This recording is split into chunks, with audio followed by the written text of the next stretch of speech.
One, and we are recording part two with Mr. Micah Dank. Part one was 843 Astrotheology. I will put that in the description. Please go watch that in the description as well. Go follow Micah on Twitter. Check out all of his writings. I know you've got a multi-book deal going on right now. And for everybody listening, today's Sunday, August 14th, 2022 at 2:22 p.m. Eastern time. Yeah, I've been trying to do that all year. 2022 at 2:22 p.m. Eastern time. Woo! Episode 882. And with that, I'm going to give you, let's see, screen share capabilities. Mr. Dank, please Yes, take it away, sir. my friend. Thank you very much. And I'm glad to hear that this was received so well, even by people who might not even agree with me. Absolutely. I So, think that's a all right. sign of your talent as a presenter. Thank you. I've done this 400 times. Well, you got it down pat. I'll give you that. So what I'm going to do for people who've already watched part one, I'm going to jog your memory a little. I'm going to go over the 12 signs and tell you the keywords, and then we're going to continue on. Okay. Mhm. So the first sign I talk about is Aquarius, which is represented by the man. So technically, Aries begins the agricultural year. You have things like the Passover or the resurrection of God's Son, the Sun, Easter in Aries. And in Aries, you also have the Passover, the other Passover, which is when the sun passes over the spring equinox and starts its way back up height to its summer solstice. Okay. So there's keywords, okay, in all these signs that you need to understand, okay, in order to understand scripture, because they all play a part of this. Okay. So Aquarius, whenever you hear the word son of man or man, because this is the sign of the man, whereas Virgo is the woman. Baptism, because this is how you baptize someone. Water pitcher, because that's a water pitcher. Fountain, a lot of fountains are built like this. Ancient Romans, ancient Greeks. Stream, river, pond, lake, ocean, sea, water bodies. You're talking about Aquarius. Okay. Water body examples also apply in Pisces, which is the mutable water sign. Okay. Stream, river, pond, lake, sea, ocean, fish. Okay. That's Pisces. Aries is the ram. And in Aries, you have March 21st, which is the spring equinox. It's a 12-hour day and a 12-hour night. It's also the Passover, or the passing over of the sun over the equator and back on its way to its height in the summer solstice. In Christianity, the passing over is changed and it's called the resurrection of God's Son. Okay, so whenever you hear ram or lamb or shepherd or ram's horn, okay, or sheep, you're talking about Aries. Taurus is the bull. And when you look at the sky and you see Taurus during the season where it's supposed to be, you know that you need to put the plow on the bull so that you can plant the seeds so you can harvest in Virgo and Libra. So whenever you hear bull, ox, calf, or cow, now cow being the feminine bull, okay, the female version of the bull, that's Taurus. And it goes even further too beyond cow. So when you're talking about leather, leather comes from the cow. That's talking about Taurus too. Gemini is the twins. It's the story of Castor and Pollux Troy, whose sister was Helen of Troy. It's the story of Achilles. So whenever you hear twins or brothers, you're talking about Gemini. I'm just so excited to show you this, Tommy. I'm Fuck yeah. sorry. Fuck yeah. This is gonna be a lot of fun. All right. Now, Cancer is the crab, and it's the sideways moving creature. So what the sun does every year, it follows this pattern. Starting on December 25th, it rises a degree on its axis. The 26th, the following day, it will rise another degree. And the next day, another degree. And it keeps doing this until it hits June 21st. When it hits June 21st, that's the longest day of the year. That's the summer solstice. Okay. That's its height. That's the longest day of the year. Then, just like the crab walks sideways, the sun walks sideways. It does not rise a degree or lower a degree. It stays at that exact same degree for 3 days. So it walks sideways. Yep. Then on June 25th, it lowers a degree. And then the next day, it lowers an additional degree. Now the nights are getting longer and the days are getting shorter. Okay. When it hits December 21st, that's the winter solstice. It doesn't even crack the horizon. So the ancients used to say the sun was dead. Okay. And then it walks sideways for 3 days. So suddenly God's son was dead for 3 days, where it then comes back to life and rises a degree on December 25th, which is why all the gods, all of them, were born on Yep. December 25th. Okay. And then it continues to rise. So whenever you hear crab or beetle, and the reason beetle is because in the ancient Egyptian times, the scarab was known as the beetle.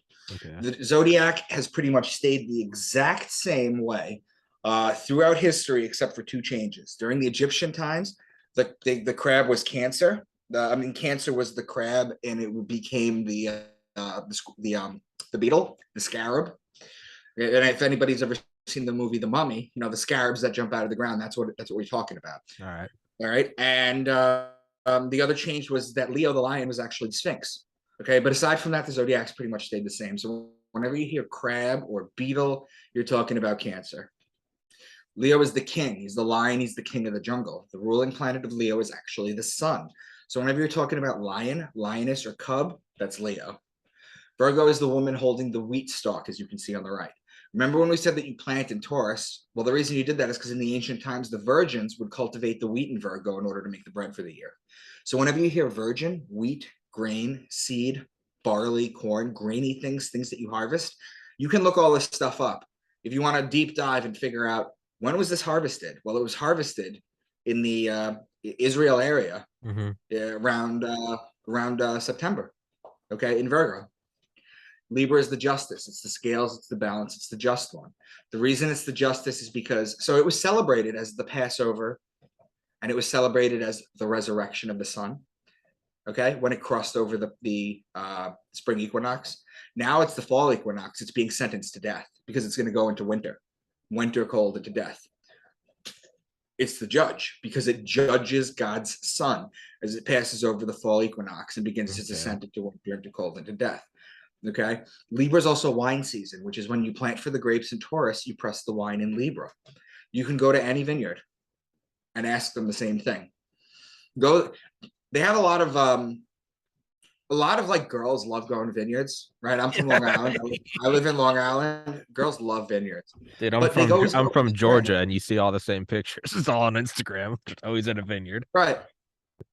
But you know what? They go in the spring, and that's stupid because everything is bare. You want to go have fun at a vineyard? Go in September, October. Go during Libra because everything is plush. You can literally pull the grapes off the thing and eat them. Okay. It's also olive oil season. You crush the olives in Libra. So you have all law-related things. You have all wine-related things, and you have all olive-related things. Okay. So Libra has a couple things going on. Scorpio is the scorpion, and he is known as the betrayer. When a scorpion bites you, it leaves an imprint in your skin that looks like a pair of lips. It's why the mafia has the kiss of death, and it's why Jesus was betrayed by Judas with a kiss. So the sun is judged in Libra, it's betrayed in Scorpio, and then finally in Sagittarius, this is where the bow and the arrow shoot the sun, effectively killing it. Why? Because the day of death is December 21st. That's when the sun dies, metaphorically. Okay? It's the winter solstice. It's the longest night of the year. There's no sun. The sun doesn't crock above the horizon. Okay? So whenever you hear horse, bow and arrow, spear, or horseman, you're talking about Sagittarius. Finally, you have Capricorn, who's the goat. Now, if you look at the zodiac wheel on the right, this is how a wheel should look. Okay, Capricorn at the bottom, Cancer on top. Anything that you find on the internet that's different than this, it's not depicting it correctly. I mean, it's still a correct wheel, but it's not depicting it correctly. Because if you think about it, at the very top, you have Cancer. Okay, that's June 21st. So it's the height where the sun is. Okay, so Capricorn's at the bottom of the wheel. Okay, so it starts, if you imagine the sun climbing, going to the left a degree a day, okay, going through each sign, it starts to climb in Capricorn. It starts to climb up the great mountain on the way back up to its height in Cancer, which is why its symbol is the goat, because you ever see a mountain goat climb? Yeah, the ibex. The ibex. Those things are nasty motherfuckers. They are insane. They fucking go up vertically. They do. They go up like a 1-inch ledge. Yeah, it's insane. Yeah, but just like the sun, that's what the sun does. Yeah. All right. So those are the 12 signs. Now remember all the key words that I've given you. Okay, let me just scroll down, find this. We did the book of Matthew. Astrology is a language. If you understand this language, the sky speaks to you. That's Dane Rudyard. So what is the point of all this with all the decodings in the Bible? Well, we take for granted we have calendars, clocks, watches, weathermen. The ancients didn't have any of that. They had sundials. In the Bible, they worked on dream interpretation for harvest, during harvest. That's the whole story about Joseph interpreting the Pharaoh's dream and then him being built up into a position of power, because that's what they needed to do. They didn't have any of that stuff. They had to know things. They needed to know that when you see the bull in the sky, you put the plow on the bull, because if you didn't, you weren't going to eat. Okay. The Bible is an encoded farmer's almanac and was the knowledge of staying alive. It's the most important thing. They would look at the stars and see all the movement, okay, and make up stories about them and pass them down to children, then them to children, then them to children. Eventually, they learned how to write and wrote them all down, and it evolved from Sumerian to Babylonian to Egyptian to Judaism, then to the Christians in the New Testament, and then eventually it went to the Muslims in Islam.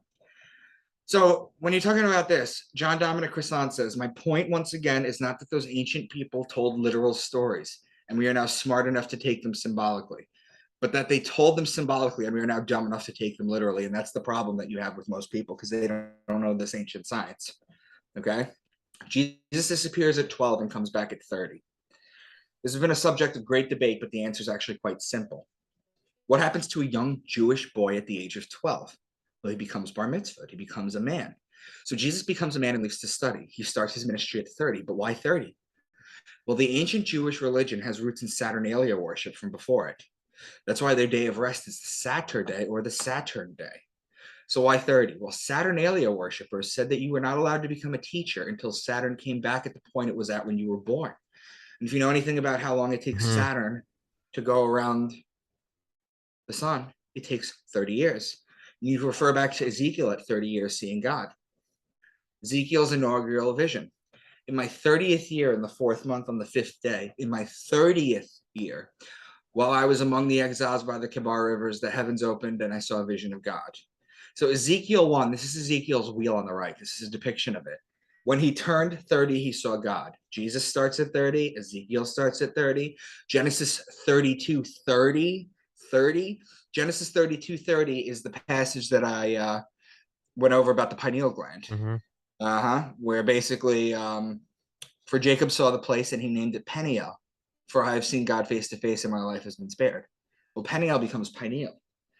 Okay, so how about this picture? To the right is Ezekiel. Okay, right to the right of him is what's known as the tetramorph. Okay, you can't really see. I don't know if I could zoom in on this. Yeah, I can Yes, I see can. that. Yeah. Okay, so let's look at this real quick. So you have the face of a lion, you have the face of a man, you have the face of an eagle, and you have the face of a bull. This is known as the tetramorph.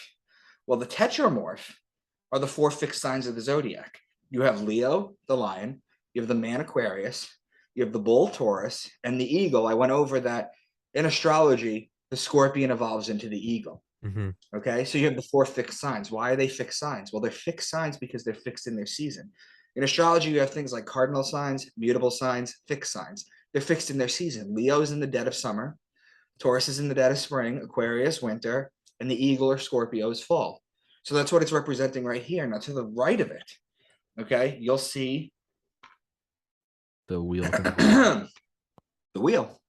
That's what you'll see. Now, a lot of people will sit there and tell you this is what an angel looks like, okay, with all the eyeballs and stuff. But you can clearly see here the cross of the zodiac. This is representing the zodiac. One last thing that I want to point out into this picture, okay, because this is a very famous picture that people have been trying to decode.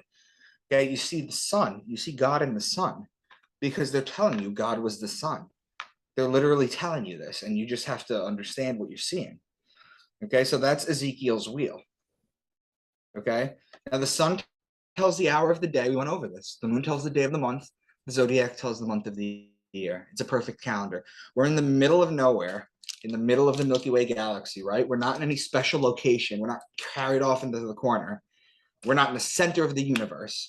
And yet we have a perfect calendar, a perfect clock that keeps us in motion. And they just spent thousands of years on refining that and figuring that out. Okay, so you probably think that, or people will probably think that I don't believe in God because of what I talk about. But you have to understand, I do. God is infinite. Okay, how can something exist outside of infinity? It can't. The biggest lie we've been taught is that we are separate from God, that we should fear it, that we are separate from it. We are a part of it if we're part of the infinite. Many of you have children. They are literally half your DNA, so they are a part of you. But you experience them subjectively outside your body. So is with God and us. The peace of God comes down in what we call consciousness into a body, and we feel separate from it. We are all God experiencing itself subjectively. Einstein said about God that he believes in the God of Spinoza. Baruch Spinoza was a thinker who said that God doesn't want you huddled in churches and temples in the cold praying as loud as you can with the others. praying the loudest. Jesus actually says that those that give for publicity or pray the loudest, they have their reward, meaning their ego's been filled. Mm-hmm. If you pray, pray by yourself. The book of Thomas says, split a piece of wood and I'm there, turn over a stone and you will find me. Spinoza's God wants you to go to the mountains and the lake and enjoy what I am created for you and worship that way. The biggest lie we have ever been collectively taught is that we need to fear and worship and that we are separate. When we are a baby, we are in our mother's womb. The mother, being the supreme being, is aware of the baby. However, the baby is not aware of the mother from its vantage point, as with us with God here. We are each a piece of God, unaware of the whole because we're in the middle of it. Okay? I like that analogy. I like the baby analogy. That's good. So Moses goes to the top Moses goes up to get the 10 commandments, and when he comes down, he sees them worshiping a golden calf. What's more likely? The Jews got run out of Egypt. They couldn't even let the bread rise, which is why we have matzah to this day. Okay? They rushed to the desert with just the clothes on their back, but happened to carry enough gold between all of them, found welding equipment in the desert, and built a giant statue. Or the sun is the gold, and the calf is the bull or Taurus. They were worshiping the sun and Taurus, whereas the Jews are the people of Aries, the ram. That's why the Jews blow the ram's horn during the high holidays. It's Aries worship. So he breaks the commandments, becoming the first lawbreaker because he broke the law. Okay? Here you see Numbers 41:9. The Lord sent fiery serpents among the people, and they bit the people so that many people of Israel died. So the people came to Moses and said, we have sinned because we have spoken against the Lord and you. Intercede with the Lord that he may remove the serpents from us. And Moses interceded for the people. Then the Lord said to Moses, make a fiery serpent and set it on a standard, a staff is what he means. And it shall come about that everyone who is bitten, when he looks at it, will live. Well, do you recognize what a staff? That's the health, right? The Isn't that rod of Asclepius, the caduceus, which goes back to Kundalini yoga. That's what he's talking about. Mm-hmm. Okay. Yeah, when you're supposed to, when you're meditating, you're supposed to it's like supposed to feel like a serpent standing up or something. Yeah. Yeah. The Bible is anatomical. It also talks about that too. Mm-hmm. In the year 1367, well before Moses, Akhenaten established monotheism under a sun god in Egypt. Abraham, as the story goes, started the one true God belief, but that's just not true at all. In fact, during this time period, there have been found plenty of fertility gods and goddesses dug up in current times that the Jews have made during the time of the Old Testament. In fact, Moses is a character who is based on two Egyptians, Akhenaten, who he's based off of, and Tuthmosis, where he gets his name Moses from. Okay? The Egyptians kept pristine, meticulous records about their history, even the things that were unflattering or painted them in a bad light. There is zero evidence in the Egyptian records of Exodus, of Moses, of the plagues, of the Red Sea parting, and there is zero mention in the Bible of the pyramid or the Sphinx. You would think those megaliths would be mentioned in a book that's talking about an area, but no. That's because the Bible was not literal. It's a metaphorical book, mostly astrological. Simply and always has been described the path of the sun over the ecliptic as the sun dances its way around the 12 zodiacs. All these gods. Mithra, born December 25th, the Immaculate Conception. He is the sun god. And Messiah, 12 disciples, accepted sins, was killed and resurrected, becoming God incarnate. Cult includes communion and baptism. Okay. Adonis, born December 25th, Greek god of fertility, aka Babylonian Tammuz, aka Syrian savior. He was killed and buried, resurrected 3 days later. The 3 days right there. Okay. Dionysus, born on December 25th as a result of the Immaculate Conception, Greek god of winemaking, aka Bacchus, aka savior and liberator of mankind. Naturally, with communion. Osiris, born in the late December to a virgin. Egyptian sun and underwater god, aka Judge of the Dead, aka one of the Egyptian Trinity, ruled over 12 kings, betrayed, killed, buried, risen after 3 days. Horus, born December 25th to Isis as a result of immaculate conception from the spirit of Osiris. Okay, god of the sun and light, one of the Egyptian Trinity, embodied the resurrection. God equals sun, December 25th, day of resurrection of the sun. It's always the 3 days. It's always the 12 disciples. It's always December 25th.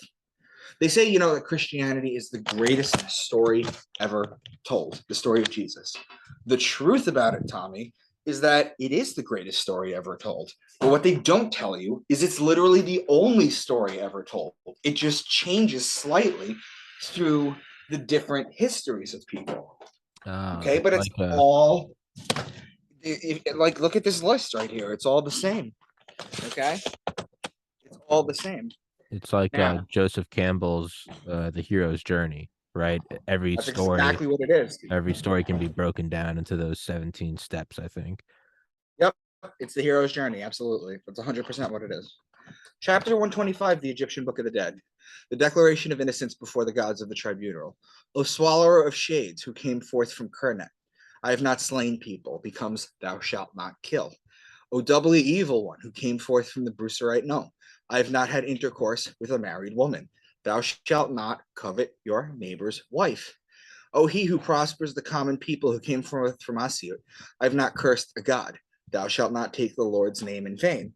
The Egyptian Book of the Dead has 3 of the 10 commandments in it. Okay. Now, the rest of them, and all of them, can be found in what's known as the 42 negative confessions of Mott, which is Egyptian.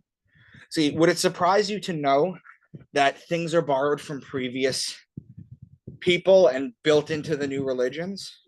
Yeah, just copying off the previous ones. It's getting the idea for a plot for an HBO series from a show you watched in the 90s. Yeah, exactly. El Azarus is Osiris, who Horus raised from the dead. The Greek name Lazarus equals Eleazar in Hebrew and means whom God helps. It is a strange coincidence, firstly, that the person whom Jesus resurrects happens to be named whom God helps. And secondly, that Eleazar, or breaking down its original components in Hebrew, El-Azar closely resembles a combination of the Semitic word for God, El, with the Egyptian name of Osiris, Osir. So in the New Testament, when they're talking about Jesus resurrecting Lazarus, this is where they get it from. Okay, it's literally the same thing. It's just updated. Okay. Now here's where it gets crazy. The ancient Egyptians used to worship the sun in Taurus, hieroglyphs of the bull, with the sun between its horns or on the left. They worshipped the age of Taurus. Now the Jews are the people of Aries because the Egyptians fade in numbers after the age of Taurus ends. Now the Jews start growing in numbers and they come out with the book, the Old Testament. Okay. They're the people of Aries. That's in the new sign. That's why they blow the ram's horn to the sky in the holidays. Now they start to fade in numbers after the age of Aries. Now the Christians come up in the age of Pisces. That's why they have the Jesus fish. That's why it's shown below. That's also why Jesus is able to feed the masses with 2 fish. The 2 fish are Pisces. John 21. So Simon Peter climbed back into the boat and dragged the net ashore. It was full of large fish, 153, but even with so many, the net was not torn. That's an interesting random number to use, 153. But if you look at on the left, you see the Vesica Pisces right here in the middle, the Jesus fish. It's called the Vesica Pisces. It's when you intersect 2 circles. The Vesica Pisces mathematical equation is 247 over 153. The ancients knew this math, okay? And they embedded it. It's not telling you that they pulled a net to shore with 153 fish, okay? They're telling you what it is. Now, here's the interesting thing. The age of Pisces is over. So by following logic, the Christians and the Catholics and everybody should start to dwindle in numbers. Now, we're very early in the age of Aquarius, okay? So you're not going to see it, but you already see the wheels moving. One World Religion headquarters set to open next year. When did Aquarius start, like the big age? So there's different theories on it. There's a very easy way to, well, it's not really easy, but there's a way to know what sign we're in, okay, which is the most important thing for people. You go to the equator, and on March 21st, the spring equinox, you watch the sunrise, okay? Behind the sun is a sign. That sign is the sign that we're in, okay? We're in Aquarius. We've been in Aquarius since the Mayan calendar ran out, December 21st, 2012. Oh, fuck. Okay. Yeah, and then it's right. Everybody made a big deal. Remember the movie? Everybody thought it was going to be the end of the world. It wasn't the end of a world. It's a mistranslation. What the word is eon or age or era. That's what they're talking about. It's the end of an era. So the Mayan calendar ran out because Pisces ran out. Now here's something called the Synod of Jamnia. Okay, this was in 100 AD. Now everybody knows about the Council of Nicaea in 325 AD, where Constantine united everybody under literal Christianity. But in the Synod of Jamnia at 100 AD, believe it or not, the Old Testament wasn't canonized yet. Okay, so this is what the Synod was attempting to do. The books weren't placed in order. In fact, the book of Job is actually the oldest book in the Bible. Okay, it actually predates Genesis. Okay, it's from an older story, but it's the oldest book in the Bible. So what they did at the Synod of Jamnia is they got a bunch of politicians and they got a bunch of rabbis and priests, or whatever you want to call them, together, and they put the books in order. Okay. Now people are telling me, where do you get your information from? Well, for this particular thing, you could literally open up the Encyclopedia Britannica, because this is where I pulled it from. Okay, it's there.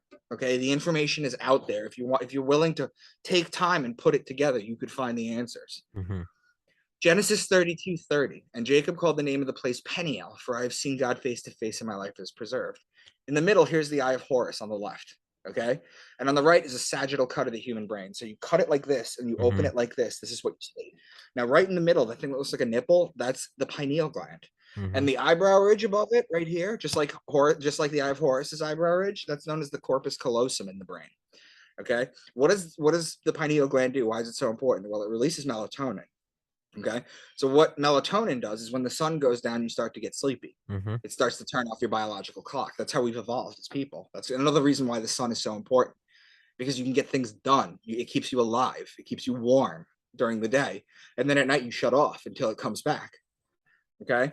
Now, it also releases DMT twice in your life. DMT, for people who don't know what it is dimethyltryptamine. Dimethyltryptamine, okay, gets released from your pineal gland twice in your life. Well, many times, but only on 2 occasions. The first is when you're dreaming in heavy REM sleep, it causes you to dream, which some people say you go to parallel dimensions or alternative realities. Then the other thing is DMT also is released as your body's shutting down, as you're about to die. As your body's literally shutting down. Okay. So what is this pineal gland? What does it do? Well, the interior of the pineal gland has retinal tissue composed of photoreceptor cells and is filled with vitreous fluid, just like the eyes. Yeah. It is wired to the visual cortex. In certain reptiles, it has a cornea and a lens. Now, the fluid in the eyes has what's known as calcium carbonate crystals that change in pressure. It's called the piezoelectric effect. So what that basically means, Tommy, is if you were to take these crystals out of the pineal gland juice, put it on a table and hit it with hammers, colors would fly out of it. Okay, just okay. That's the piezoelectric effect. Now, in many Buddhist traditions, 49 days is the total mourning period, with prayers conducted every 7 days across 7 weeks. These Buddhists believe that rebirth takes place within 49 days after death. In the Jewish religion, you have something called Lag BaOmer. It's when you count 49 days in the year. Okay. Well, what happened? Why 49? Well, it just so happens that now with 3D sonograms, we can see that the pineal gland first becomes visible on the 49th day of gestation. That's when the soul enters. So okay? It's your third eye. So you're talking about hell and the flaming inferno. Okay. People are terrified of the concept of hell. Okay. The idea that you're going to burn in hell for all eternity for your sins, for not believing the right thing, for thinking the wrong thing, which is, it's silly, and it's actually the opposite of what it really is. Okay. So hell is the flaming inferno where you burn for eternity, screaming in anger. How do we detect pain? How do we detect pain? With the nervous system, the brain, the spinal cord, the nerve endings, the neurons. So when you give up your ghost when you die, okay, and you shed all this, how are you going to sense burning for eternity when you don't have a nervous system? It's a fair point. Okay. The truth of the matter is hell is actually winter.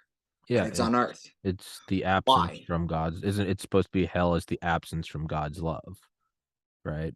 It's not that darkness isn't a thing. It's just the absence of light. Now check this out. The idea of a fiery pit where you burn in all eternity is ridiculous when you think about it logically. Hell is actually winter on Earth. Why? Well, it's cold. The vegetation and beautiful flowers and plants are dead. The trees shed their leaves and bear no fruit. It's freezing cold out. People tend to get sick more often. Dangerous animals, if they're not hibernating, are starving and scrounging for food. It's dangerous for humans. And then the Italian word for winter is inverno. Flip a letter, you get inferno, and pervert its meaning. You get the concept of hell. This picture is Dante Alighieri's The Divine Comedy. Okay, this is from the 1300s. Look at the picture. Yeah, the And do center of the seven ring, or there's the center of all the whatever layers of hell. The centermost thing is right, just solid ice. it's solid ice. It's yeah. Okay, because his wings are flapping so hard that he's freezing everything over. It's Mm-hmm. completely frozen. That's why he's frozen up to his belly. That's why he can't move. Yeah, In Dante's story, he's got three mouths, the devil. Okay, and in two of the mouths, he's chewing Brutus and Cassius, and he's got and their Judas. heads are facing out. And in the third mouth, he's chewing Judas Iscariot, but he's being swallowed. His feet are hanging out, so he's being chewed backwards. Okay, it's hell. Okay. Satan and Lucifer. Satan does not exist. He's not a red devil with a tail and a pitchfork. In fact, the earliest paintings of him in the 900s, he was actually blue. Hence where we get the Duke Blue Devils from. Okay? The Hebrew word for Satan is Hashatan, which literally translates to adversary.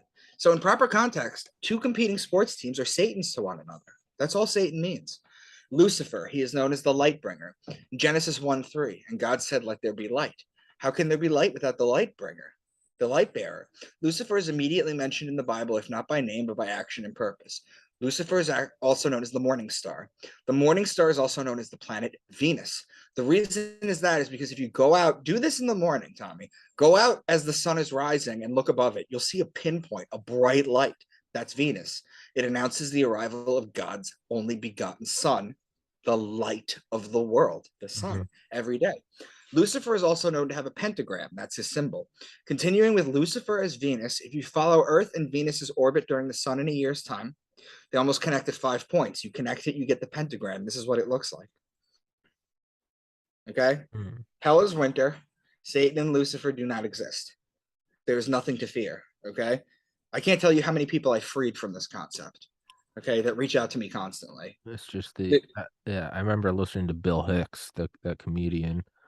I remember listening in, I think it was 2011, and he was he said he's like, there is hell, but it's only your rejection of God. At any moment, he's like, you can go back into and it's Bill Hicks, like, super vulgar comedian, but he's like, what hell really is it's the absence of God's love, and at any point you can walk back into the sun. Right, exactly. Now look at this. How about Baphomet?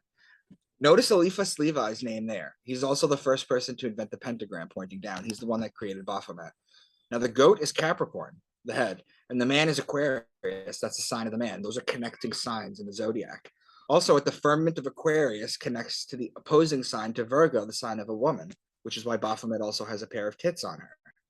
Him, whatever. The ancients knew the divine was both masculine and feminine. Left brain masculine and right brain feminine, the creative. The left, rigid, follow the law, study, work. The right, creative, artists, music, things of that nature. It's not a demonic entity. This is the joining of the male and the female, just like in the next slide. This is the rudimentary phallic symbol, the original penis, so to speak. It's known as the spear. This is the rudimentary sign of the womb, the chalice, the feminine. This is the Star of David. It's the joining of the two. It's a hermaphrodite. It's the male and the female, just like Baphomet. There's more sex magic in the Bible than you think. This right here is a faithful recreation of Solomon's temple. Okay? This is what it would look like. Yeah, this is a view from Solomon's temple from above. It's important to note that Solomon is not a person. That's a penis going into a vagina. Yep. Yeah. It's a combination of 3 words for the sun. Sol, or sun in Latin. Om, which is the sun, which is the light of the syllable Om, as advised in the Upanishads, if you've ever read those.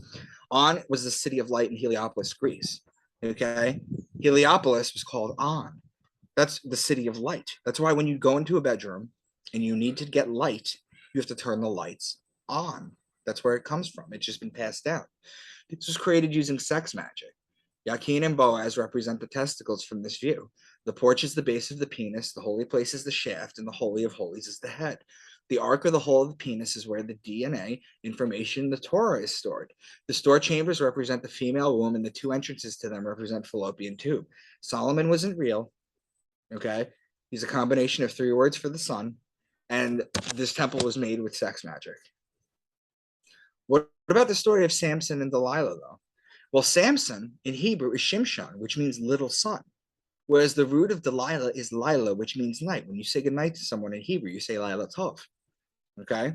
Now, the story of Delilah is that she cuts Samson's hair, which takes away his power, and he ends up eyes gouged out and blind. However, this is just another story of the sun going blind. Think about it. Okay, this is a metaphor for the sun being chased, the eternal battle of the sun and the night, or Set from the ancient Egyptians. Horus and Set. Okay, Jesus and Satan. Okay, that's why we have a sunset. Okay, the Bible is made up of most of the stories are different ways of talking about the sun and what it does. That life cycle that I gave you. These are just different ways of explaining it. What about Jonah in the body of the whale? In Hebrew, the word is dag gadol, which translates to great giant fish. He's in it for 3 days. It's the 3 days you see recurring in the Bible over and over again. The sun walking sideways like the crab for 3 days. What about Daniel in the lion's den? It's a story revolving around 2 signs in astrology. Daniel the man, Aquarius, and the lion, which are Leo. Incidentally, those are opposing signs. Remember how we talked about opposing signs and neighboring signs? People who haven't watch the first video. This will all make much, much more sense to you. Basically, not only is it only talking about the zodiac and the constellations they knew about at the time, but they're also making very distinct patterns in the sky. Okay. What about Abraham and Sarah? Abraham's name was Abram before he was made Abraham. Abram is a combination of 2 words, Abba, which is father in Hebrew, and Ram, which means ram, father of the people of Aries, the Jews. Abram goes back to Brahma, and Sarai, his wife, goes back to Sarah or Saraswati. It's Brahma and Saraswati. This is Hinduism, which was competing at the time. It was in the East. Okay, these are all influences from other places, or they're just talking about the sun. Hey, Mikey, give me 1 second. Got to run to the restroom real quick. Tell everybody where to find you. Wait. I got to run to the restroom. Go too. Okay, yeah. So I'll just pause this then. Okay, recording. I had to use the restroom. Keep going, Micah. Sounds good. All right. So Lot and Lot's wife in Sodom and Gomorrah. In the ancient times, people were paid in salt. It's where the word salary comes from. Salt. Why? Because it preserved the meat. And when you killed a cow or whatever, and it didn't eat it in one day, it would go bad. Salt kept it viable for longer. There was no refrigeration back then. Salt was the highest currency aside from gold and silver. So when she turns into a pile of salt, when she turns back to look at Sodom and Gomorrah, you have to think about it kind of like leaving Vegas with all that debauchery that you've done, taking one final look at it, and then turning into a pile of gold coins. That's the point of the story. Okay. Otherwise, people are like, why'd you turn into a pile of salt? Well, the body's made up of salt. No, it has nothing to do with that. This is why. Now, you're going to find this interesting. There's a town in Israel called Megiddo, which a 3rd century church was found under another church. Basically, someone put their foot through the floor and almost fell through. And when they took a peek in there, they noticed there was a whole other church under there, so they excavated it. Okay, it's one of the oldest churches known to man. It's from the 200s. This is before the Council of Nicaea. Okay, in the center of the floor is the mosaic of the 2 fish Pisces. See, they knew Jesus was the Piscean sun god back then. Okay, it only became literal after the Council of Nicaea.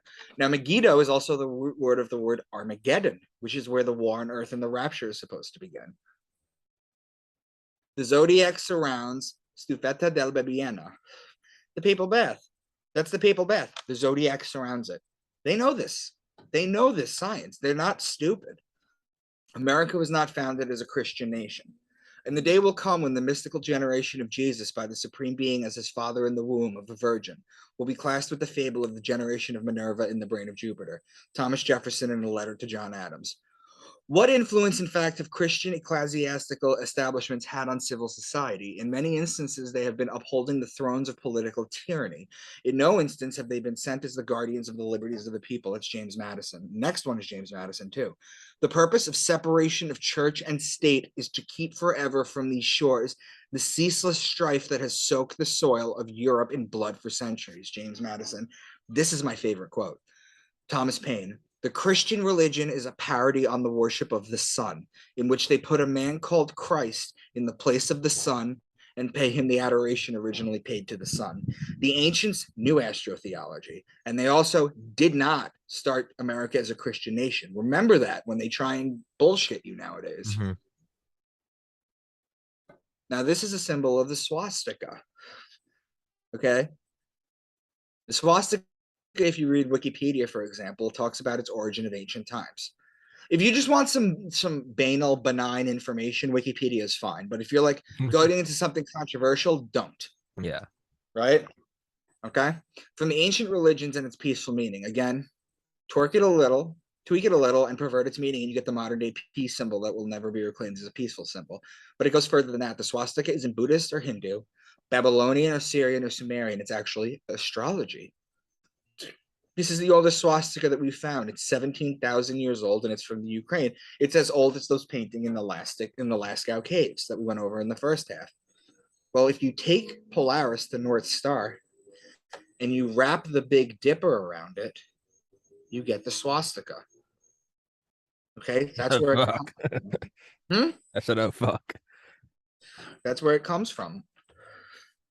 Okay, everything goes back to astrology because it was the most important thing. Saturn was discovered at 1610. This is what I was mentioning about Wikipedia being stupid. This is when you Google when was Saturn discovered, they tell you 1610 by Galileo. But even if you're just a casual knower of religions and ancient sciences, you know that they used to have Saturnalia festivals. Yeah. Okay, where they would worship Saturn. Everybody knows that. Okay, there's another lie that they say heliocentric model supposedly started with Copernicus in the 1500s, right? Bullshit. 1700 years ago, Julian the Apostate, who was the nephew of Constantine, wrote a book, and he said that the sun is the fiery chariot that the planets dance around. Heliocentrism came 1700 years prior. Okay, not only that, but Julian the Apostate was a Helionostic. That's what Christians were known before 325 AD, Helionostics. Helios in Greek means sun, and gnosis means knowers. They were sun worshippers. Okay, Julian the Apostate, after Constantine died, tried to bring everyone back to solar worship, and they had a war, and he got an arrow in his back from his own side. That's how he died. Okay, this is all Saturn worship. The Jews, with what's called the tefillin, you wrap it around your hand, or it's actually, yeah, you wrap it around your hand, and you're wearing the black cube. Saturn's the black cube. Here's the black cube next to it in Mecca. Okay, the black mortarboard when you graduate, that's Saturn worship. The Nintendo GameCube, a black cube. Literally, the Sega Saturn is a black cube. The black robe. This is all Saturn worship. How do you know it was Saturn worship? Well, people wear earrings too. People wear earrings, right? And wedding rings. Okay, women would wear earrings. Nowadays, men do. I have earrings too, but like nowadays, it used to be women. Mm-hmm. Women were told to listen to their god, so they would get their ears pierced with a ring because Saturn had the ring and their god was Saturn. Men would get wedding rings. Men would get wedding rings. Why? Because you pledge your fidelity in front of God, and that was Saturn. Saturn was a lot closer to us than it is now. You could see it back in the day, 2,000 years ago. Okay. This right here, hold on. No, I lied. This right here is Göbekli Tepe. Okay. Mm-hmm. In Turkey. Okay. 13,000 years old. They discovered that part of it was an astronomy observatory. Stonehenge, the same thing. This was a clock. This is the Antikythera mechanism that they discovered in a ship. Okay. They're trying to figure out what it was. It was an advanced computer that tracked the stars. Now, here's where it starts to take place into civilization and modern society. This is where it's going to get crazy, okay? What day do you kill John Kennedy? November 22nd, 1963. The handover date from Scorpio to Sagittarius. Scorpio being the betrayer. He was betrayed and dies in Sagittarius because the sun dies in Sagittarius. Do you know who else died on November 22nd, 1963? I do not. C.S. Lewis, who wrote Mere Christianity, which is in every Christian's household. C.S. Lewis died the same day as Kennedy? And you know who else? Never knew that. You know who else? Who? Aldous Huxley. Oh, fuck. Doors of Perception. Yep. All three of them died on the same fuck? exact day. I never knew that. That's when they die. Why is January 1st New Year's Day? Neil deGrasse Tyson has gone on record saying that nothing special happens on January 1st to December 31st. He's wrong. I've tried to call him out on it, but he never responds. He's kind of a douche. Something interesting happens. It's our new year in the world because at midnight on December 31st, okay, when everyone's out banging their pots and pans, go outside and look as high as you can. You'll see the North Star, okay, at its height. I'm sorry, it's not the North Star. That's a typo. I have to edit that. It's actually Sirius, the dog star. Okay, the dog star. So I'll edit that. My apologies. Sirius, the dog star, is at its height. Then you follow it straight down. You have the Earth. You follow it straight down. It's right in line with the sun. It's a perfect celestial alignment. Otherwise, we should have New Year's in Aries, March 21st, when Passover and Easter happens, or in September 21st, where all the Jews have their New Year's, or the solstices. Why do they always crash the stock market in Libra, Tommy? Panic of 1907, October 1907. Wall Street crash of 1929, October 24th, 1929. Handover date to Scorpio. Black Monday, October 19th, 1987. Friday the 14th mini crash, October 13th, 1989. Stock market downturn of 2002, October 9th, 2002. 10% of most of the world's indices dropped, October 24th, 2008. That's the handover date to Scorpio. There will be another stock market crash in Libra this year, okay? Because I don't know if you've ever noticed the pattern, but it always happens in Libra because it's manufactured. Okay. Everything that happens with the stock is run by an AI, a sentient AI being owned by BlackRock called Aladdin. Okay. It runs the world's money. Now, the largest daily point gains, okay, all happen in Aries, which is Libra's opposing sign. Okay. So there's another pattern there. The Roman Catholic Catechism 2116. All forms of divination are to be rejected. Recourse to Satan or demons, conjuring up the dead, or other practices falsely supposed to unveil the future. Consulting horoscopes, astrology, palm readings, interpretations of omens and lots, the phenomena of clairvoyance, and recourse to mediums all conceal a desire for power over time, history, and in the last analysis, other human beings, as well as a wish to conciliate hidden powers. They contradict the honor, respect, and loving fear that we owe to God alone. Now, Abu Dawood, it is suggested that the Prophet Muhammad stated, whoever seeks knowledge from the stars is seeking one of the branches of witchcraft, that of which is inherently forbidden in Islam. So let me ask you this question. I've made a case that everything is astrology. The Bible is astrology and everything is astrology, right? Mm-hmm. So why would they say the astrology is evil in their catechism and the Muslims? Why do the Muslims and the Catholics say it? You wouldn't if the book is clearly astrology. You wouldn't want people, kind of like how the Bible used to be written in Latin. They didn't want the layperson to interpret it. I would imagine you're trying to drive people away from it, so it looks like you have the power. It'd be like if you said, Tommy, don't look at the sky. Me, Micah, I'm the only one with this like slideshow. I'm the only one with this knowledge. It would be you want people to come to look at you. It's you're drawing your own power from it. Right, exactly. All right. Exactly. Bingo. Exactly. Now let's go into sports and modern things that have hidden astrology in it. The Phoenix Suns. The Phoenix is the story of Christ, the sun, a flaming form of life that dies and rises from its ashes. The same happens to Jesus. Okay, he's killed, he rises from his ashes, metaphorically. Jesus was the son who died in 3 days. That's why Phoenix is called the Suns. But what about the Phoenix women's team? They're called the Mercury. Mercury is the ruling planet of Virgo, the only woman sign. So how else are things encoded into everyday life and entertainment? Do you remember a movie? I think you're about my age, but do you remember a movie called Face Off with Nicolas Cage and John Travolta? I do not. 1990s movie Face Off starring Nicolas Cage and John Travolta. Well, what are their characters' names? Nicolas Cage's character is Castor Troy. His brother is Pollux Troy in the movie. Those are the names of Gemini. Okay. Yeah. I went over it at the beginning of this episode. What about Travolta? His name is Sean Archer. Well, who's the Archer? The Archer is Sagittarius with the bow and the arrow. Those are opposing signs. What about Harry Potter? There are a ton of characters in Harry Potter that are named after star constellations. You have Draco Malfoy, Pollux Black, Sirius Black, Andromeda Black, Regulus Black, Arcturus Black, Cassiopeia Black, Orion Black, Cygnus Black. Okay? Algol is also known as the demon star. In astrology, it's an evil star. It's actually fixed in Taurus. It has a long history of evil attached to it. In Batman Begins, the evil character's name is literally Ra's al Ghul, right? Yeah. He gets his evil name from Al Ghul. I don't know if you've ever seen this cranberry zombie video. No. You might be a little younger than me then. It's okay. The 1990s song video for the Cranberry Zombie. Here Dolores O'Riordan is painted gold like the sun, and her head dressing represents the rays of the sun, much like Jesus, the crown of thorns. But is it that? The next passage. It's the sun on the cross with the little Sagittarius waiting to kill her. This is all embedded astrology that they put in here.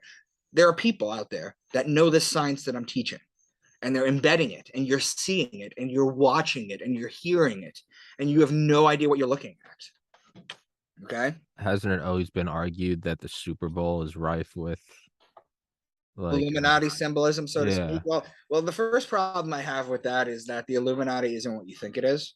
But at the same time, yes, there are demonic things in there.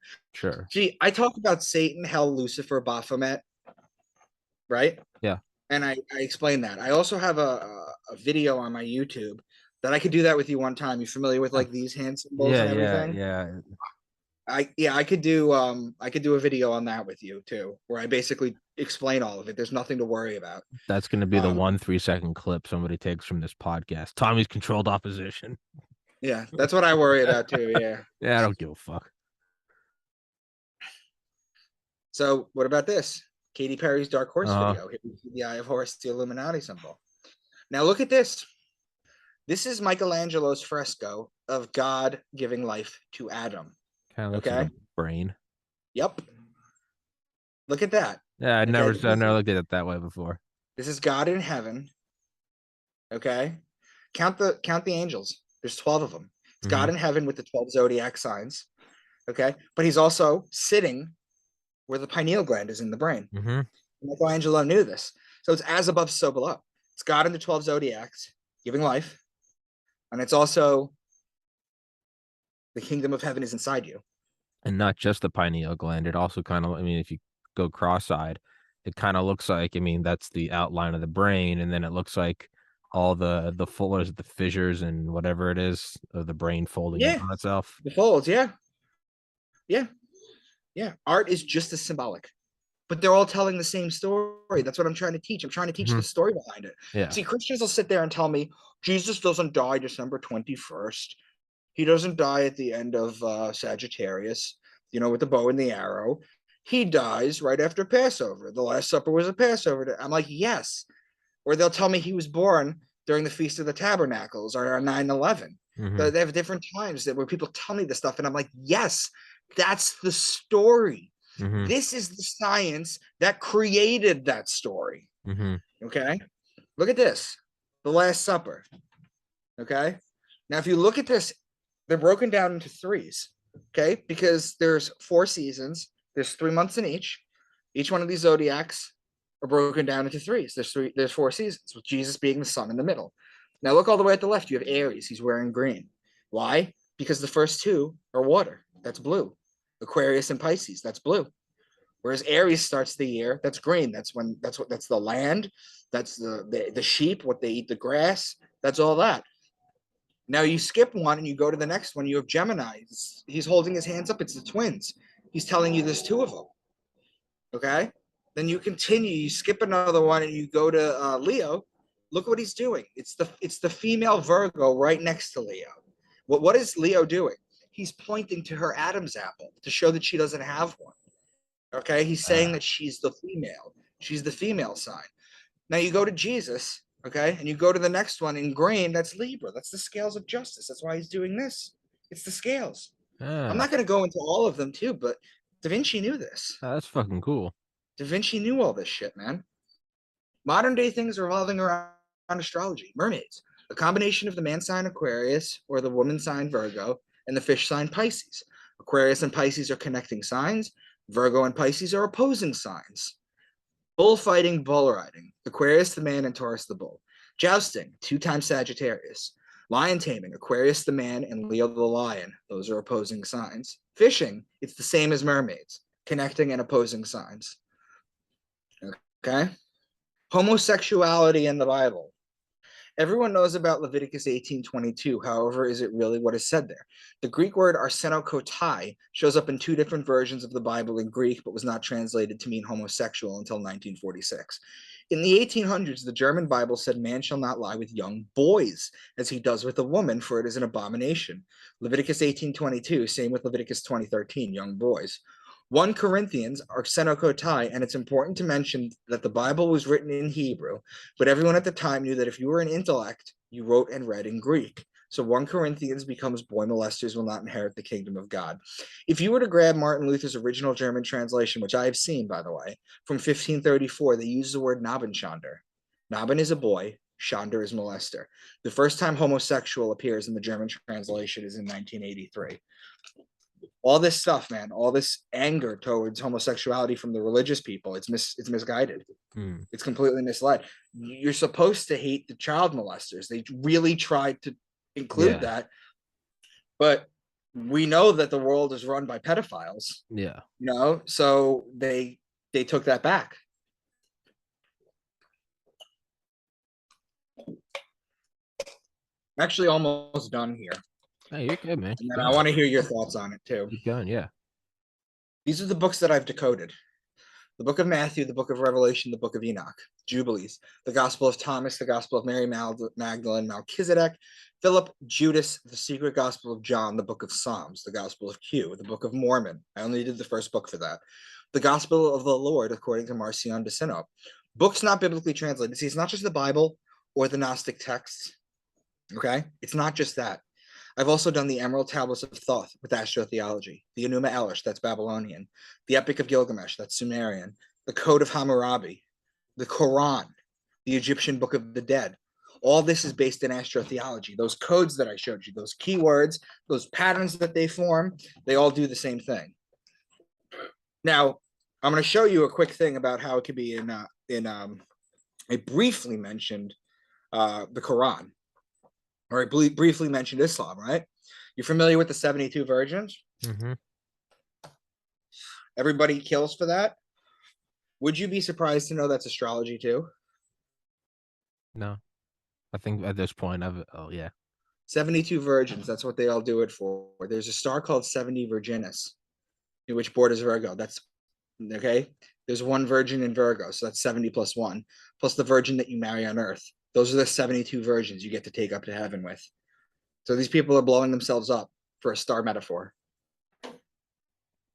Well, I think whenever you're blowing yourself up for something, you haven't really thought it through. No, you're wrong. I don't think anything's been thought through more than doing that. Yeah. Okay. So I have a book series, okay, that you mentioned. Mm-hmm.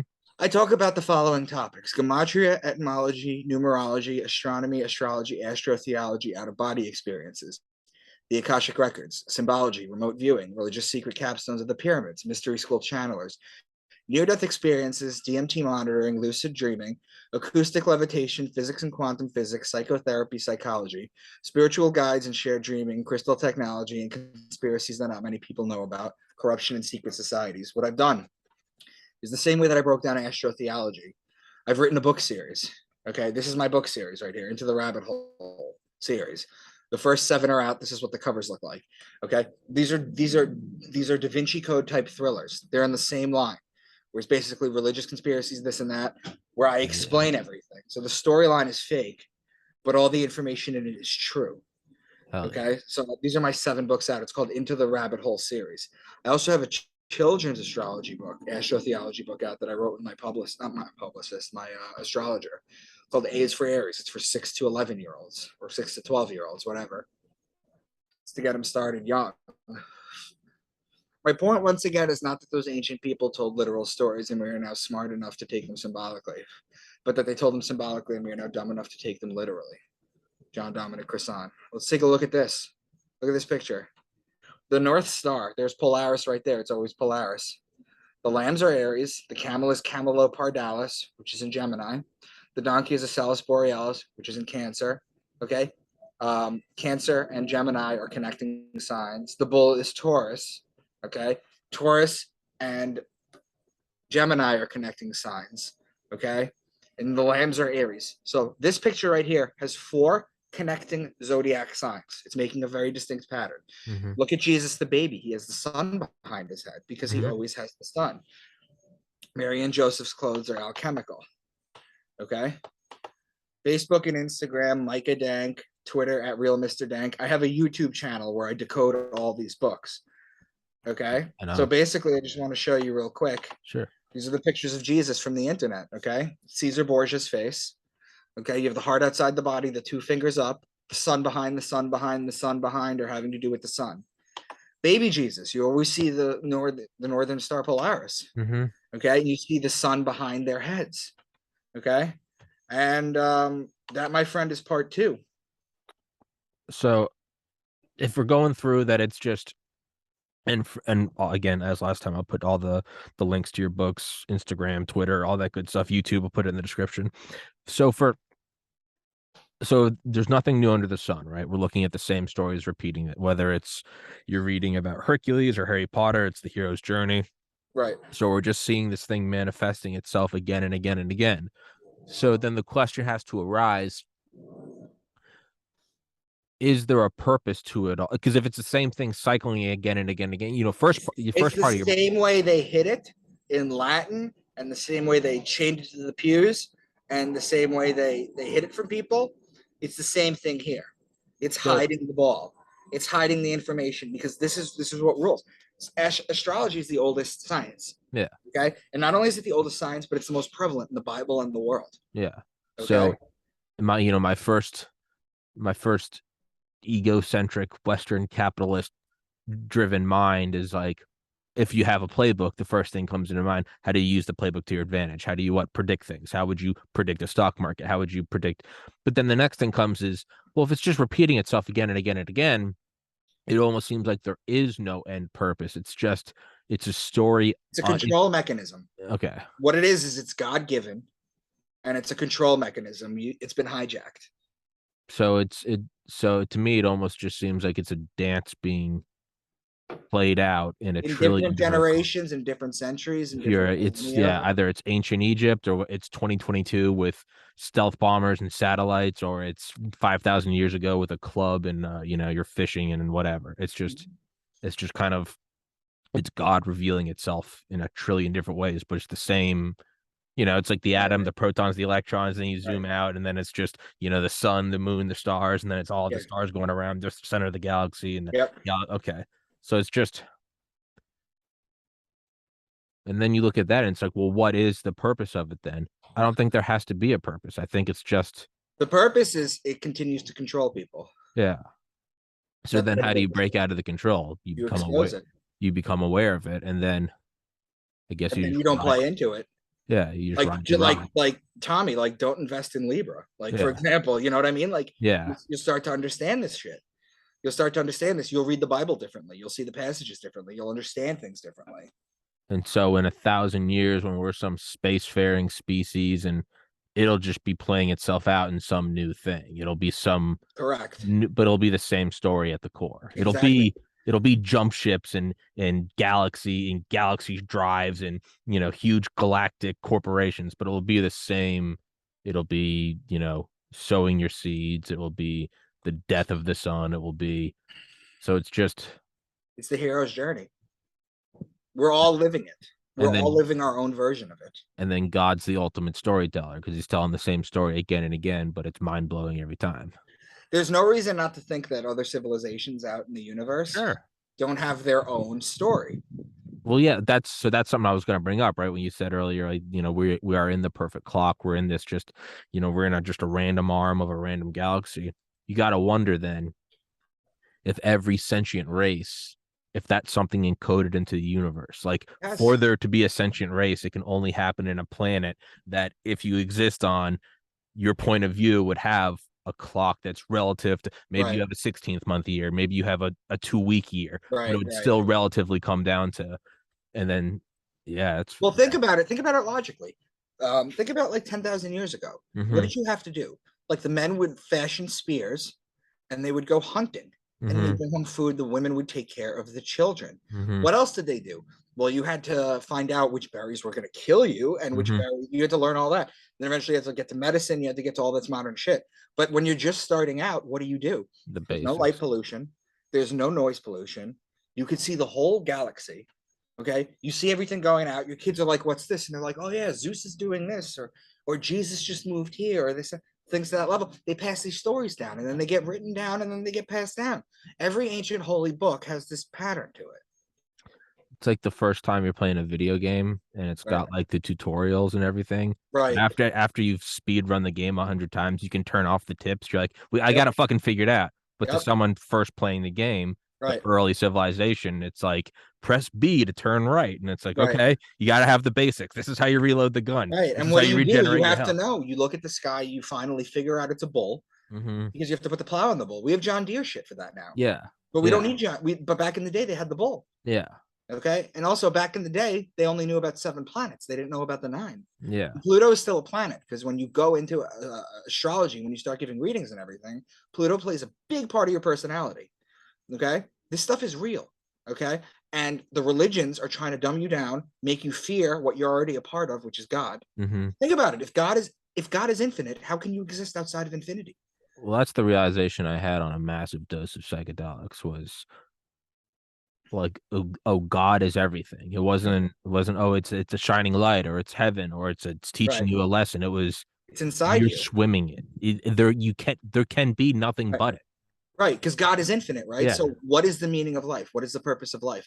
Well, it's to experience yourself subjectively. Subjectively. Yeah. It's Bill Hicks. Today, a young man on acid realized Yep. that we are all one consciousness Yeah. experiencing self subjectively, that there is no such thing as death. Life is but a dream, and we're the imaginations of ourselves. Here's Yeah. Tom with the weather. Yeah. It is perfect. And then I wonder, to kind of shift, it would be interesting to see, because it would be marginal, it wouldn't be a whole lot, but how astrology would differ if we set up like an outpost on Mars. And well, granted, then let's just pretend it gets completely severed from Earth, whatever. Just don't need to know why. I wonder, because things would be shifted by just a tiny amount. I wonder how that would be, or would you have to go to a whole nother star system to sort of start to get a new sky? And then I wonder what story that tells. No, I do believe that our planets that we have, our 9 planets, all fall in the same ball. Okay. Okay. But whereas Pluto takes 246 years to go around the Earth, I mean, the sun, we take 365 days. Yeah. Yeah. Half a year is 180 days. You times that by 2, that's 360. Where did the other 5 come from? Well, the story goes all the way back to Thoth. Thoth, right? Hermes. No. He gambled with the moon, okay, for 1/72nd of her light, and he won. So those are the 5 days. That's how you add it on. These are all just metaphorical stories. That's all this is. These are not to be taken literally, and it's a very painful break and realization when you come to that. It is a very difficult thing to do. Mm-hmm. Some people are just so far gone that they can't believe they've been taught a lie their whole life because they literally identify with it. Yeah. Okay. But when you realize that there's no hell, there's no Satan, there's no Jesus, there's no Lucifer, there's no Baphomet, and Baphomet's not what you think it is. When you realize that's not the case and hell is actually winter on earth, it makes sense. Okay, this is all rooted in logic. When you break down the Bible, you do it with something called apologetics, and there's a lot of apologetics that are out there. It's basically a way to cognitively explain to people how there was a talking donkey and a talking snake and things like this in the Bible, right? But it's not just that. When you're talking about what I do, I just use the stars they knew about at the time and the planets they knew about at the time. That is it. That is the only thing I'm using. And I'm going through the Bible book by book right now. I'm up to Judges now. I've done PowerPoints on the first 7 because I've gone through all the Gnostic texts. The only thing I have left to do is go through the Bible and the Nag Hammadi scriptures. And then once that's done, I have everything broken down astrologically. Like when I come on next with you, we could do Revelation. I could show you. That's what I was going to ask about. Yeah, that's what I was going to ask about. Can we maybe go with like a little bit of teaser on what Revelations is, and that will be the same thing. Revelation is the same thing. Revelation is the same breakdown. It's the same astrology. Okay, these are just astrological metaphors. So then is any part of it new, or is it just the same story again? They make different patterns. They make different. It's similar because I'm only working with 12. I'm only working with 12 zodiac signs here, so the patterns are going to repeat. Sure. But there's just different ways of saying it. Yeah. Yeah, it's the hero's journey, Harry Potter or Hercules or Odysseus. Then it's even further than that. It's Pinocchio. Yeah, no, it's Star Fox, it's Mario, it's there's always the hero. It's your own life is the hero's journey. You start to look back at it, you can see like Pinocchio. Look at Pinocchio though. Pinocchio is 2 words: pine, which is the pineal gland. Occhio in Italian means eye. Oh, it's the pine. Oh, really? It's the pine eye. It's the third eye. It's the story. Yeah. Yeah, and then an odd thing is when you start to realize, at first you could go like your conspiratorial mind is like, oh my god, it's all the hero's journey. But then it's not that every author sitting down as part of some Illuminati club that it's putting a story in, but rather it's an intrinsic part of the storytelling. What it is we're all living out the same story. We're just telling it in different ways. Yeah. I mean, look back. I mean, granted, there's always going to be some sort of cognitive bias or fulfilling prophecy. But man, if anyone listening, just Google Joseph Campbell's 17 Steps, the hero's journey. You can look back and like you'll see definitive. And I've realized in my life, you never realize it's happening until it's in hindsight, and you realize you're like, oh, that's like the call to adventure. You're like, oh, that's the belly of the whale. Like it really is kind of odd, and it's. And then you realize you're like, oh, this isn't a predictive thing. It's just a pattern that they've worked out. That's at the core of everything, right? I mean, it's just a simulation. Yeah. That's all it is. It's a simulation. It's just teaching you the same steps of like, this is what it, and it really, what it comes down to is, if you even want to break down the hero's journey more, it's that like you have to let go for there to be growth. There has to be pain, and then there's rebirth. And that's perfect, because that's what this is. Yeah. For there to be growth, you have to understand that you have been lied to your whole life in religion. Yeah. Been lied to your whole life. Yeah. And don't hate me because I'm sharing it. Direct your anger at the right place, at the church, at these institutions that keep you dumb and fearful. You can't spell growth without ow. Right? I just thought of that. You can't, right? But I mean, even the hero's journey, what's the kind of the end steps is that you come back and you're supposed to like live in duality. You're supposed to like understand, Buddhism, before enlightenment, chop wood and carry water. After enlightenment, chop wood and carry water. But the idea is like you finally come back, and then you come back to the top of the hero's journey and it starts again, but you're supposed to sort of help guide others along the path, right? Mm-hmm. And then they go through the torture. That's what I'm doing. That's what I'm trying to do. Yeah, right. Or it's the dad watching you fuck up the first time you get too drunk. Like my book series, okay? Like those topics that I mentioned, like if you guys think that this stuff is mind-blowing, the books are even nuts or even crazier. But my main character, Graham, it's the hero's journey. The only difference is that I am openly exposing it for what it is, whereas everyone else hides it. Yes, everyone else is trying to cleverly. Yeah, again, the hero's journey, you look back and a lot of stories start to lose their magic. You're like, oh, you're like Harry Potter is not Harry Potter. You're like, it's just a British woman's take on, the hero's journey. They threw in some wands and some floating pies, but you're like, oh, fuck, it's just the hero's journey. Yep. But it's with all of it. I mean, play Grand Theft Auto. You find the hero's journey. You find it from PG-13 to rated R. You find the hero's journey. You can't. I haven't played Grand Theft Auto in forever, but can I tell you that their radio station was better than any radio station on now? Oh, dude. Oh yeah. What was the one in Grand Theft Auto 3? They had the crazy guy. I can't remember his name. And but yeah. Oh, what was it? I forget his name. In Vice City, but I remember me and my brothers always used to listen to it. And it's any video game. It's Prince of Persia. It's the same shit. Yeah. Grand Theft Auto 5 I actually just picked up again like a week ago. Me and my buddies are playing it, and I forgot how fucking fun that game is. But somebody had a great idea. They're like, Grand Theft Auto 6, there needs to be a radio station that just plays the Joe Rogan, Alex Jones episode. Like it just needs to be all 3 of those. It's like 10 hours in length. They just need to play those on repeat. I actually just got a T-shirt. I'd show it to you, but I just got a T-shirt. It's the Joe Rogan Experience with the third eye thing. Yeah. It's Alex Jones' face, and it's the Alex Jones Experience. listen. I have the documents. I'm telling you guys right now, it all is the hero's journey. It's the pedophiles who are raping their kids in the Vatican. I have the documents, Joe. Thanks. I have them on video. I have it on video. Melt your mind. It's all DARPA. It's CIA. It's NSA. Guys, it's Saturnalia. It's gonna happen in the fall. Let's go to break. But it's there's literally no better entertainment in the world than him. Alex Jones is the greatest entertainment. And Tim Dillon said, he goes, you don't have to like Alex Jones. The man is the greatest entertainer alive. You can't you like him or hate him. Believe him or don't. You can't. There is no one that brings more energy to the camera. There's no one that fucking sucks you in. There's no one that doesn't give a shit about. I mean, dude, did you see that clip just the other day when he's in court? And they're like, "Are you a?" Yeah, they're like, "You really talking about pedophilia?" He's like, "Oh, you mean like Epstein did with the Clintons? You mean like Epstein and the Clintons?" Like dead face. Oh, you mean like Epstein and the Clintons? I don't know if you saw the clip that somebody made with it. It's overlapped with like Rogan at the UFC, but it's like I'll text it to you. But it's like Rogan getting ready to like they're like watching a UFC thing, and it's like and it keeps going back to the court, and then when he says it, it's like when someone gets a knockout, and everyone's like, yeah, it's fucking great. You know what I saw? Did you ever see when someone took some of his clips and made like a folk song out of it? Oh yeah, yeah. Pop was it Pop Belly Demons or yeah? Fuck, I used to have the line. I'm angry. I've had enough of these. Yeah. And then there's the I will eat your leftist ass. That was great. I will eat your leftist ass like corn on the cob.